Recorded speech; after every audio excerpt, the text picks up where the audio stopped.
प्रिय विद्यार्थी, बगड़िया बाल विद्या निकेतन ऑनलाइन क्लास में आपका स्वागत है। पिछली कक्षाओं में ऑनलाइन क्लासों में हमने संज्ञा की परिभाषा और संज्ञा के प्रकारों को पढ़ा। उन्हीं में दो प्रकार हम पहले पढ़ चुके हैं। आज हम तीसरा प्रकार पढ़ते हैं, भाववाचक संज्ञा।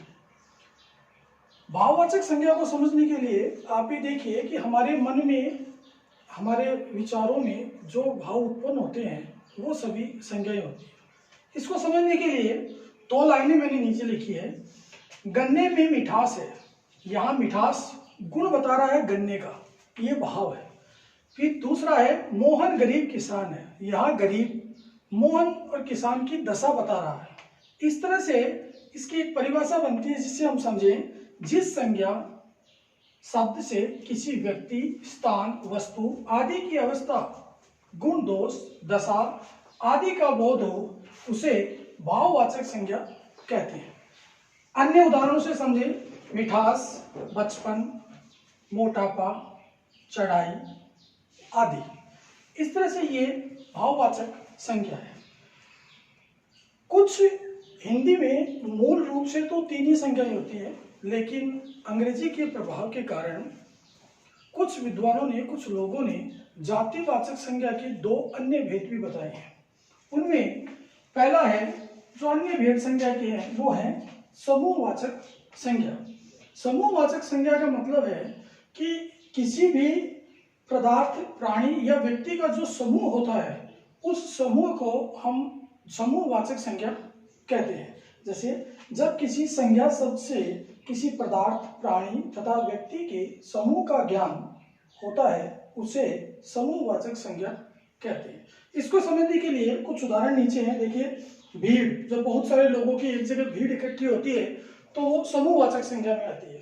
लोग, बहुत सारे लोग इकट्ठे होते हैं, वो समूहवाचक में आते हैं।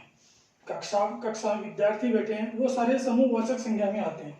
परिवार के सदस्यों का एक समूह होता है, वो समूहवाचक संज्ञा में आता है। सेना की टुकड़ी या दल जो होता है, जिसको दल भी कहते हैं, टुकड़ी भी कहते हैं, वो भी समूहवाचक संज्ञा में आते हैं। यह संज्ञा के अन्य भेद में पहला भेद था, जो जातिवाचक संज्ञा का एक भाग है। इसी जातिवाचक संज्ञा का दूसरा भाग देखिए, द्रव्यवाचक संज्ञा। जब किसी द्रव्य या धातु सोना, चांदी, लोहा, द्रव्य चीनी, पानी, नमक, ये जो चीज होती है, घी, दूध, ये सभी एक द्रव्य और संज्ञा में आते हैं।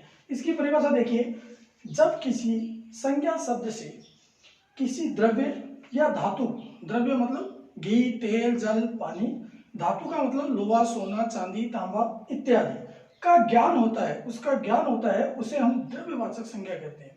जैसे पीतल, जल, दूध, पेट्रोल, कोयला, सोना, चांदी, लोहा आदि। इसके अलावा और भी बहुत सारे हैं जो धातु और द्रव्य होते हैं, वो द्रव्यवाचक संज्ञा में आती है।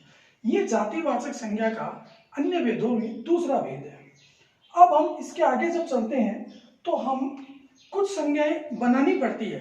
उनमें सबसे पहले ये जो भाववाचक संज्ञा का तीसरा भाग है, इससे कुछ संज्ञाएं बनाई जाती है। ये संज्ञा किन किन से बनती है, इनमें देखिए, जातिवाचक संज्ञा। अगर कोई जातिवाचक संज्ञा है तो उससे भाववाचक संज्ञा बनती है। इसको बनाने के लिए उपसर्ग या प्रत्यय का प्रयोग किया जाता है। दूसरा है सर्वनाम। सर्वनाम शब्द होते हैं, उनसे भी संज्ञाएं बनाई जाती है, भाववाचक संज्ञाएं। तीसरा है विशेषण। विशेषण से भी भाववाचक संज्ञाएं बनाई जाती है। फिर एक क्रिया से भी भाववाचक संज्ञाएं बनाई जाती है। इन चारों संज्ञाओं का जो विस्तृत विवरण है वो हम इससे आगे वाले जो ऑनलाइन क्लास है, उस ऑनलाइन क्लास में विस्तृत रूप से पढ़ेंगे। इसमें हम ये जानेंगे कि जातिवाचक संज्ञा कौन सी है, उसको भाववाचक में कैसे बदलना है, सर्वनाम क्या है, कैसे उसको भाववाचक में कैसे बदलना है, विशेषण को भाववाचक में कैसे बदलना है, क्रिया को भाववाचक में कैसे बदलना है।